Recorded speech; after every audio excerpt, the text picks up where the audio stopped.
Ahora tenemos la presentación de Verónica Henao Izaza, es bioingeniera de la Universidad de Antioquia, es directora de Innovación y Desarrollo.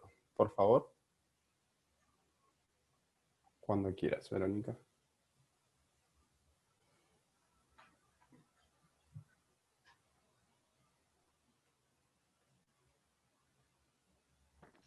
Buenas tardes. Buenas tardes.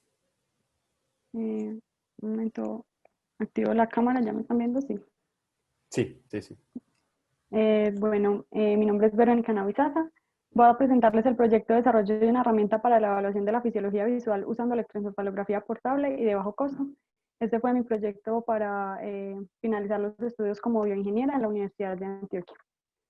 Bueno, para distinguir entre las personas que cuentan con un tipo de discapacidad visual y las personas sanas, se hace necesario definir la salud visual como la ausencia de las alteraciones visuales que impiden al ser humano realizar actividades cotidianas y es considerada como como la ausencia de la enfermedad ocular acompañada de una buena agudeza visual. La Agencia Internacional para la Prevención de la Ceguera ofrece datos sobre la calidad visual a nivel mundial. Y como se observa en el mapa, los países con mayor prevalencia de discapacidad visual de moderada a severa son países en vía de desarrollo. Se advierte que el 80% de los problemas visuales presentados se podrían evitar, siendo un 50% de las causas tratables y un 30% prevenible.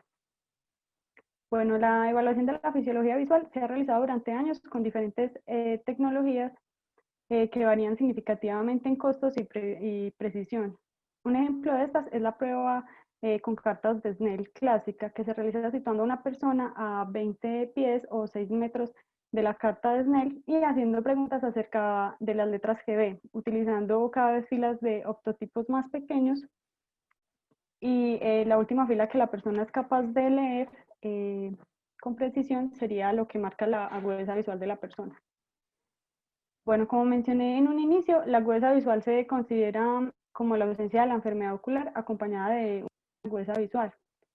Por tanto, es necesario definir la agudeza visual como la capacidad de percibir y diferenciar dos estímulos separados por un ángulo determinado.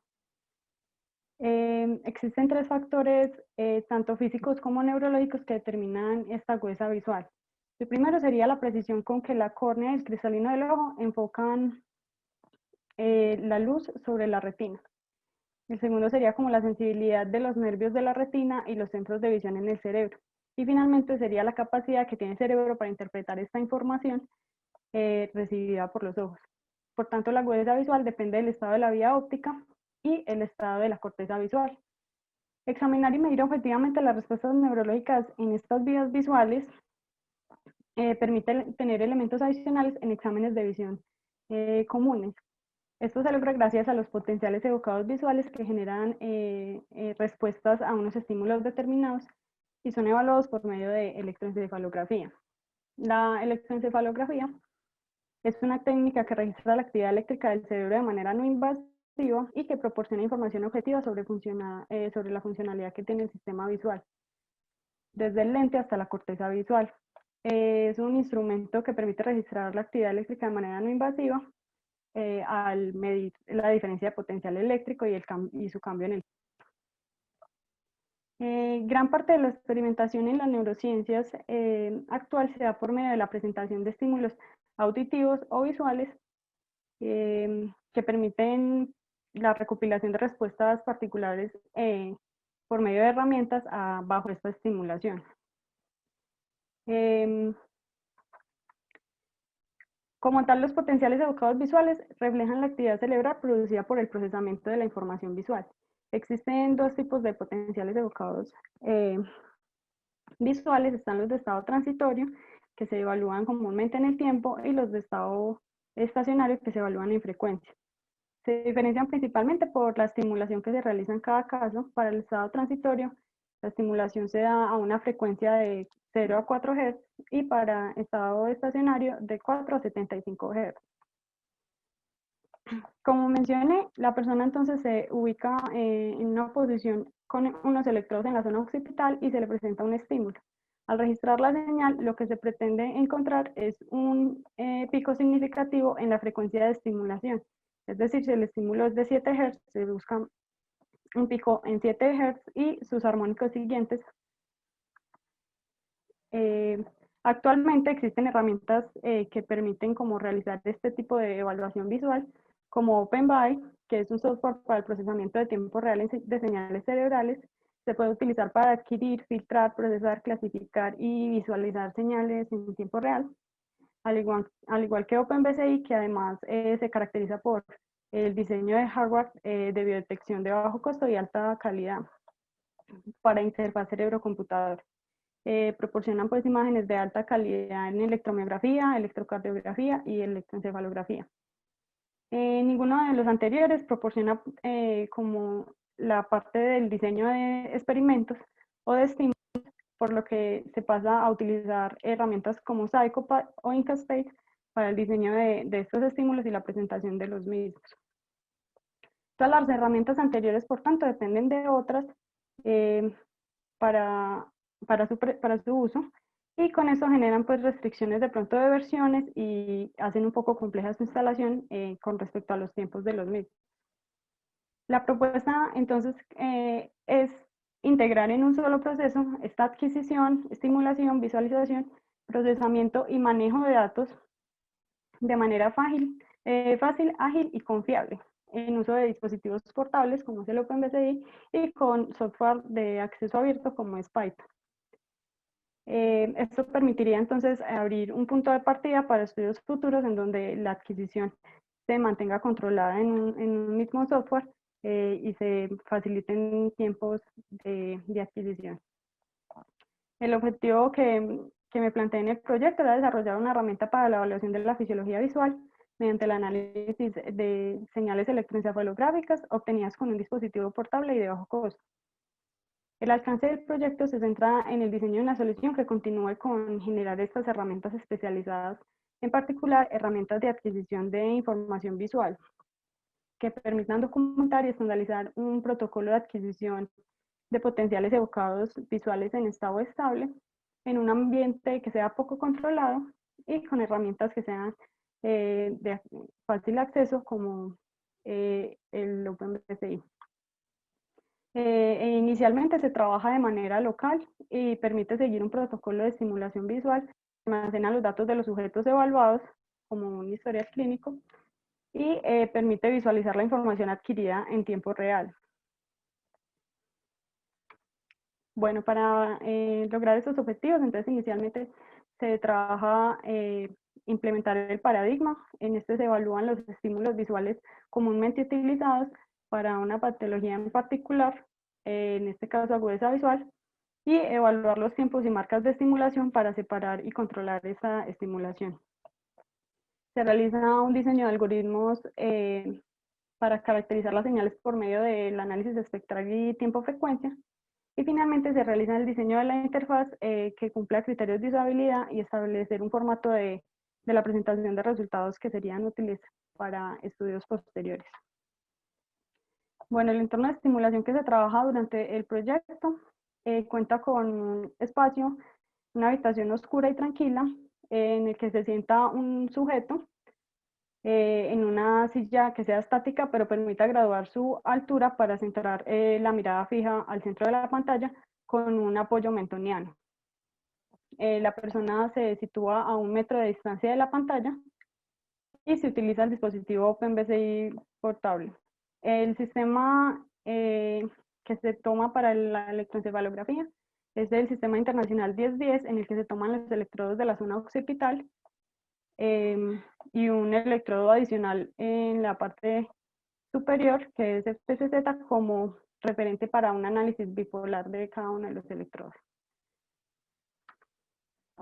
Bueno, con respecto al estímulo, entonces, como mencioné, es agudeza visual, pero es específicamente Vernier, el cual evalúa la característica de mínimo separable, es decir, la habilidad para ver separados dos objetos muy próximos, y se realizó una comparación matemática con la tabla de Snell típica, con una tabla de conversión que permite establecer el valor de este mínimo separable. Se realiza la fracción de Snell, considerando la distancia que es 1 metro, para encontrar los valores para el diseño del estímulo, el cual entonces se toman 7 niveles de agudeza, contando desde 20-20, que es una agudeza adecuada, hasta un nivel inferior de agudeza que considere baja visión. Se realiza a 8 Hz la estimulación y se presenta alternando el cambio entre dos estados. El primer estado es una pantalla que está cubierta de una rendija de barra, y el segundo estado, la pantalla se desfasa, la rendilla, perdón, se desfasa a las distancias establecidas anteriormente con la fracción de Snell. Bueno, para el procesamiento entonces se realizan dos tipos de análisis. Primero se realiza el análisis de manera bipolar, como les comenté. Se toma el electrodo que se encuentra en la parte superior, que es FCZ, y se realiza la resta con cada uno de los electrodos, en este caso OZ, donde llega la mayor información visual en la zona occipital, y se toma otra configuración conocida como la configuración de Laplace, que consiste en tomar 3 electrodos y realizar una operación de 2 veces OZ menos O1 menos O2. Se consideran esas dos señales para el análisis del procesamiento. A cada una se le estima la densidad espectral de potencia utilizando el método de Welch, que calcula una estimación de la densidad de potencia espectral dividiendo los datos de los segmentos superpuestos. Lo que se buscaba aquí entonces era encontrar el pico en la frecuencia de estimulación, es decir, 8 Hz, sería el pico máximo. En ambos pues se logra encontrar ese pico, y se realiza una transformada de Fourier en tiempo corto para encontrar un análisis tiempo-frecuencia por medio de una gráfica en el que se visualiza el comportamiento de la frecuencia en el tiempo. Esta únicamente se realiza para la señal bipolar completa de OZ menos FCZ. Bueno, la aplicación como tal entonces consiste en 6 vistas. La primera vista es relacionada con la historia clínica. Esta se maneja por medio de MongoDB, en donde se tienen unos datos iniciales, en los cuales no serían variables, referentes a la identificación en el centro que se realiza el registro, el nombre, el apellido, los datos de identificación ciudadana de la persona, el sexo y el ojo dominante. Estos datos no cambiarían, entonces el sistema cuenta también con un autocompletado por si el sujeto ya previamente ha asistido a algún registro, pues se disminuyan tiempos en ese sentido. Ya la parte en que podría variar es si la persona en algún momento comienza a necesitar gafas, la agudeza de Snell que puede cambiar en el tiempo. Si tiene gafas sería una agudeza de Snell medida con gafas, el estímulo que se presente, la edad, si sufrió algún accidente en las vías oculares que haya ocasionado el daño como tal, por el cual se esté teniendo pérdida de visión, y el responsable del registro. Aquí se ve un poco pues el comportamiento de la parte de la historia clínica, donde se puede pasar a actualizar los datos. Puede también buscar sujetos en la base de datos que se encuentren previamente registrados. Ser específicos o mirar en general como todos los que se encuentran en la base de datos. Bueno, otra parte que tiene la aplicación que es importante, entonces cuando se conecta al dispositivo, que se conecta por medio de Bluetooth al computador, se realiza la conexión dentro de la aplicación y se verifica que se cuente con una segunda pantalla donde se va a realizar la estimulación al sujeto. La aplicación la maneja un usuario, pero le tiene que estar haciendo el registro a un paciente. Entonces el paciente estaría en contacto con la segunda pantalla y el sujeto, el usuario, haría la verificación de que la segunda pantalla esté efectivamente conectada. Aquí se muestra el mismo montaje del Sistema Internacional 1010 con cada uno de los electrodos, con los colores típicos de los electrodos para el OpenBCI para facilitar el montaje, y permite evaluar la impedancia de cada uno de los electrodos. Esa es la impedancia que permite verificar que el montaje se haya hecho adecuadamente, permitiendo que haya una buena conductividad entre el electrodo y la piel. Bueno, la otra vista se basa ya en como tal la estimulación. Cuenta con un estado del sistema en el que permite verificar en qué momento va a iniciar la estimulación y permite observar el método de Welch en tiempo real para la señal bipolar y para la configuración de la plaza. Y también permite observar entonces cada uno de los canales que se están registrando de manera bipolar. Adicionalmente cuenta con una parte para visualizar señales que se hayan adquirido previamente. Puede ser con el software actual o con un software anterior, pero que tenga una configuración similar pues como respecto a los canales. Se puede buscar igualmente en la base de datos el software para visualizar las señales de manera más fácil. Aquí entonces se observa igualmente la primera parte que ya la habíamos visto.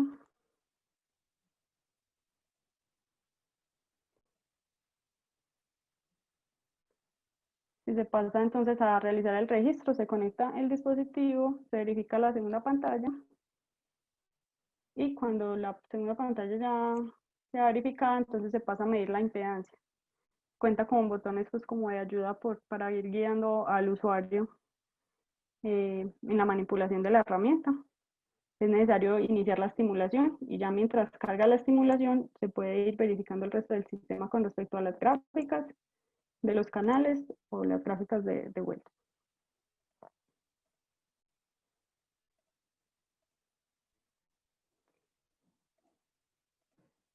Y ya finalmente la parte de... bueno, se pueden ir variando cada una de las configuraciones por si se quieren observar otros canales diferentes a los de la configuración inicial.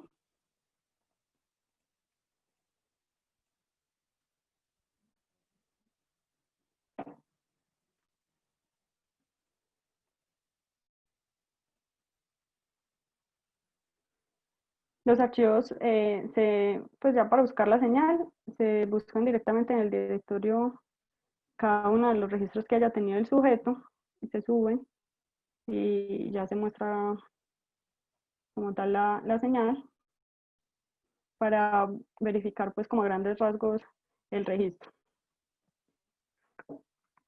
Bueno, los archivos se almacenan entonces en formato CSV por su facilidad de manipulación que tienen.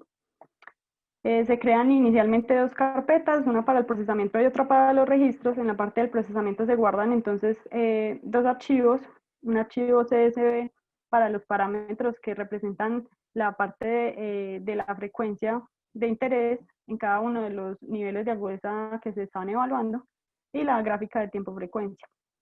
En los registros se evalúan, entonces se guardan dos archivos .csv.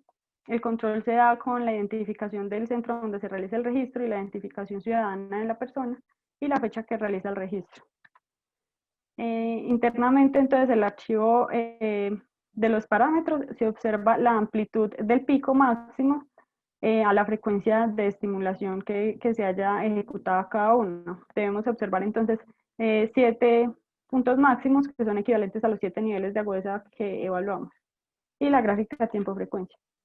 Ya con los registros, entonces se almacenan cada una de las columnas equivale a un canal y una hora de registro para poder realizar la comparación con la marca y dividir cada uno de los niveles de agudeza para poder realizar, pues hallar los parámetros mencionados anteriormente. Bueno, como archivos relacionados, entonces se tiene un manual de instalación de protocolo en donde se utilizaba inicialmente las plataformas que mencioné de OpenBCI, OpenByte, PsychoPy y Python, la integración que se hacía, digamos, utilizando todas estas, y para poder realizar la comparación con el manual que se utiliza actualmente de la herramienta, cómo simplificábamos estos tiempos al utilizar todas las herramientas y utilizando únicamente la herramienta actualmente diseñada. Y adicionalmente se hace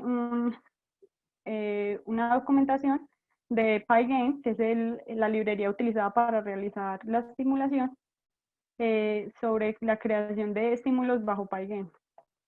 PsychoPy, por ejemplo, también utiliza Pygame como librería, pero entonces la idea en la herramienta es integrarlo únicamente en una sola aplicación, como mencioné.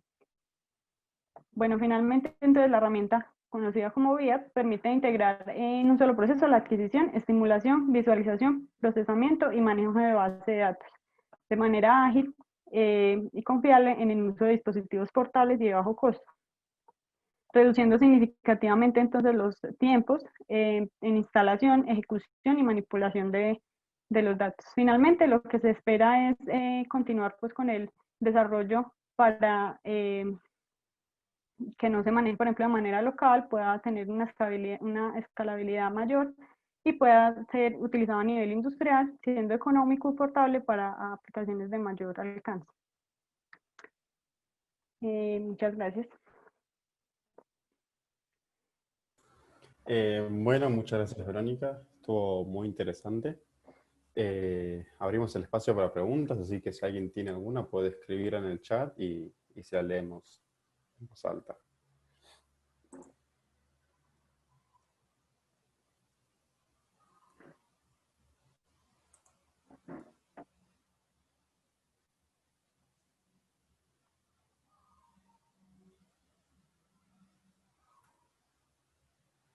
Bueno, me parece que no hay ninguna pregunta. Por mi parte me gustó bastante, estuvo muy interesante y nada. Es como nunca había visto un proyecto así tan abarcativo, como que tantos puntos distintos involucrados en un mismo proyecto, y la verdad me pareció como re interesante y que debe haber sido un montón de trabajo, seguramente. Sí, realmente pues fue, digamos, mi proyecto para finalizar los estudios, pero estuve trabajando en él desde un año antes, debido a que en la carrera sí manejamos como esa implementación de proyectos durante cada semestre, entonces como que me enfoqué en esa línea para irlo formalizando, pues como, porque sí, cada punto, pues solo pensar en el estímulo, solo pensar en el entorno, cada cosa sí requería como de un buen tiempo pues como para tomarlo, entonces sí fue pues un trabajo amplio.